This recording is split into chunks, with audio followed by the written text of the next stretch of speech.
Hello, ladies and gentlemen, Nathan Cudgel here, and this is a spoiler review of Invincible. Or actually, not necessarily a review, but more just talking about it. But regardless, if you don't want any spoilers, I just uploaded a video that's a spoiler-free review of Invincible. This video is just going to be talking about the stuff I couldn't talk about in that video. And yes, I still have my Invincible setup from last video. Now, I kind of mentioned with last video how the show is a little generic at first to get to the end of that first episode. And I alluded to that quite a bit. Let's actually talk about the end of that first episode now. After the whole first episode and everything, Mark Grayson gets his powers like halfway through. He has his first fight, he trains with his dad and everything. And right at the end, Omni-Man, his dad, comes down and basically murders the entire Justice League. He just comes down and he just viciously murders them all. I remember when I was first watching it, the one I thought was the most brutal was actually that one chick who could go invisible and like anything she touched would go invisible with her. He just whopped her in the face and she was just out.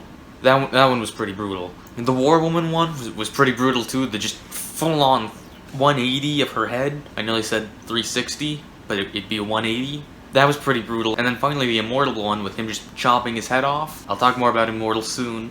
But yeah, that moment pretty much seals the deal of, okay, I'm gonna watch the rest of this show now. At least it did for me, and I assume a lot of other people. Because it's just so out of the blue. I mean, something I could definitely see happening at some point in the season. Like, if you told me Omni-Man murders the whole Justice League, I would have believed it. But I wouldn't have thought it'd be in the first episode. I would think, like, okay, that's season finale territory. Like, normally I don't really fall for it, like, when they're building up a character, like, a ton with their character and everything, just to immediately kill them off 2 seconds afterwards. That's a big pet peeve of mine. I hate writing like that. Or it's like, this background character they've not really done anything with this whole run. Finally, they just show his backstory really fast, so you get a little attached to him, then just immediately kill him off. That's just a pet peeve of mine. I don't like it when shows do that. And normally, I like to think I'm pretty good at spotting that. This time, though, I did not. I mean, they're showing kind of the backstories of all the characters and everything. War Woman's like a CEO or something. The Invisible one's like a fashion designer, model or something. The Flash one's pretty cool. He's dating that Russian girl and everything. Like, they're showing these backstories and stuff. And I think it's the fact that they show them all in sort of compilation. Yeah, they get all the alert that the whole Justice League, which I'm sorry I keep calling that. I seriously can't remember what they're actually called. It's been a couple weeks since I actually watched the show. I'm sorry. But they get the call to all come together and everything, and it shows a little backstory of each one. The Flash is on a date and stuff like that. War Woman's coming out of a meeting or something. Then they all meet up. I think it's the fact that they showed it in that compilation that it didn't really dawn on me.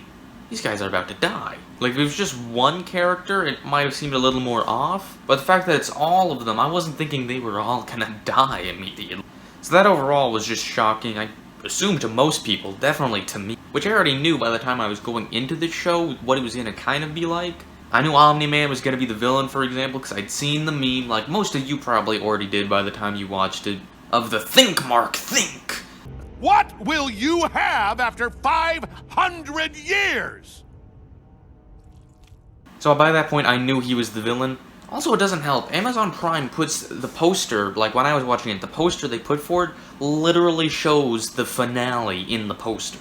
Like, I'll put it on screen. This is what they put as the poster. Is that not a massive spoiler? I didn't really mind because I already knew, but still, the show just came out. It's only been a couple months since the first episode premiered. Then the second episode happens, and they introduce Adam Eve and all those characters. And I always get nervous when they introduce stuff like that in a show.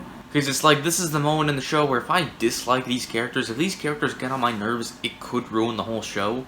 Introducing a whole team like this, if they do it wrong, it could ruin the show. Thankfully, they didn't though. They fight those alien invasions, it's pretty cool. Adam Eve's a really cool character, I mentioned her a little bit in the non-spoiler video. Her story doesn't really do much in the whole season. But I don't really care, because her character and powers are cool. And also, I can tell they're setting some up for Season 2. Then I think it's at the end of Episode 2 where Omni-Man goes just into the other dimension and just massacres those aliens. Definitely the best part of the whole episode. Also, I liked how it kind of foreshadowed that he lives a lot longer than you'd think. The Viltrumites do not live normal lifespans like humans. Because in this other dimension, he should be aging super quickly, but he just grows a beard. Like, if a human walked in that dimension, they'd be dead within, like, 30 seconds, probably.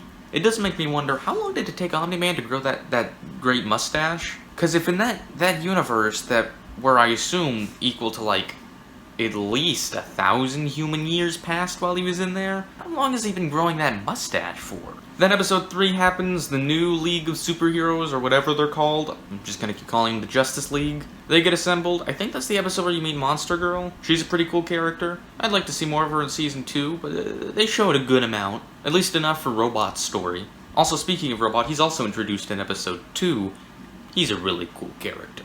At first I thought he was just going to be a background side character who doesn't get too much attention, but then he just kept getting more and more screen time until finally at the end he has his own side plot that actually goes into the main plot in a massive way. But then episode 4 happens, probably the worst episode of the season. I don't know, that one felt a little bit like filler to me, I'm going to be honest. He goes to Mars. Cool. Omni-Man goes on a date to Italy with his wife, or should I call her his pet? That's about it for that episode. I'm gonna be honest, I don't really remember that much of that episode. At this point, I probably should mention Amber. I'll make it short and sweet. I didn't like Amber in the least. I mean, when they first introduced her, I thought, okay, I like Adam even more, but this could make a cool little love triangle kind of thing. Her character gets increasingly more annoying by the episode. Her first introduction and, subsequent stuff, I thought she was pretty cool. She very quickly got on my nerves. And it's not even because she's constantly getting mad at Mark for being late for everything. That's just kind of the Skylar White thing where you side with the main character because he's the main character even though he is kind of in the wrong there. So I wasn't even necessarily mad at her for that. She was just annoying. She barely had any redeeming qualities, and by the end where he reveals he's a superhero and she says she's known for weeks, it really does make you think, so you've known for weeks, you figured it out on your own, and yet you've still been getting mad at him for being late to everything. Yeah, I don't like that character much. Probably the worst part of the show for me. I'm not against them bringing her back in Season 2 or anything. I mean, it seems like they will. Though, I will admit, I was a little happy when Mark broke up with her because I was thinking, sweet, I won't have to see her in Season 2. Although now it's looking like after the finale, I will. But I'm not against them bringing her back. They could definitely, still bring back her character. She's not irredeemable at this point. Just change up her personality a little bit for Season 2, maybe. And I could probably like the character. In fact, maybe even really like the character, depending on what they do. But at least for Season 1, Amber really annoyed me, and was probably the worst part of the show. I absolutely loved Episode 5. That's the episode where they bring in the cool, black dude who turns into stone. He's a really cool character. I can't wait to see more of him in Season 2. I love the twist of him actually being against Mark the whole time stuff. I should have seen that coming, but I didn't. That ending fight and everything where everyone gets injured and everything, that was badass. That whole episode was just overall a great episode. I really didn't foresee Mark getting that badly injured at the end of that episode. I love seeing the kind of gangster kind of underworld of this whole thing. The robot head dude was really cool, and the stone dude was of course really cool. I liked seeing the Mark kind of team up. It didn't have a whole ton to do with the whole overarching plot of the season, but I still loved it. And it definitely seems like it's setting up for a lot in the following seasons. Then episode 6 happens, and that's a pretty cool episode. Just not a whole ton to talk about. It's a cool episode. I like how they fleshed out Mark's best friend's character more. At first, it seemed like they were just kind of annoying him and just making him a knockoff Ned from Spider-Man. But then they fleshed him out more, and I actually liked him by the end of that episode. Then the final 2 episodes happen, and that's where it gets really interesting. First things first, I gotta talk about that Cecil scene. He's just teleporting all around and shit. I love the line of Omni-Man tries to choke him out, and he's just...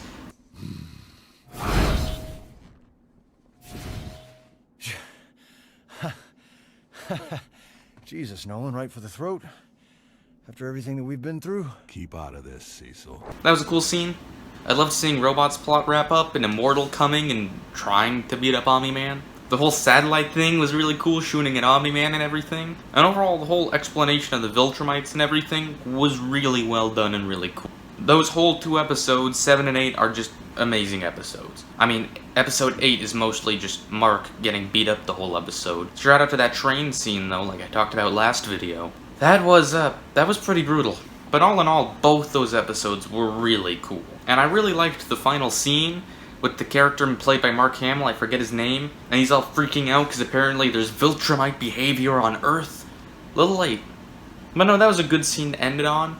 I absolutely can't wait for Season 2. I thought about reading the comics. I still might, depending how long it takes Season 2 to get here. For me, the best part of the show, other than Cecil, was definitely Omni-Man's whole plot. Hiding everything and being intimidating and then finally just letting loose by the end. That was just great to see. I loved watching that, and I loved this show. Sorry if I'm not describing things the best or seeming super enthusiastic about it. I watched this show a couple weeks back and I'm just now getting a chance to talk about it. But I did really love Invincible and I'd highly recommend it. But anyways though, thank you so much for watching. I hope you enjoyed this video. And yeah, bye.